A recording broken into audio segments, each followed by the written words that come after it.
புதிய துவக்கம் எனக்கு தந்து என்ன மேன்மைப்படுத்துனீங்க ஐயா. புதிய துவக்கம் எனக்கு தந்து என்ன மேன்மைப்படுத்துனீங்க.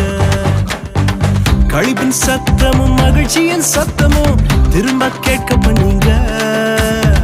துதியும் பாடலும் நாவல வச்சு என்ன மகிழ செஞ்சீங்க. உயரத்தில் ஏற்றி வச்சீங்க, என்ன ஓஹோன்னு வாழ வச்சீங்க.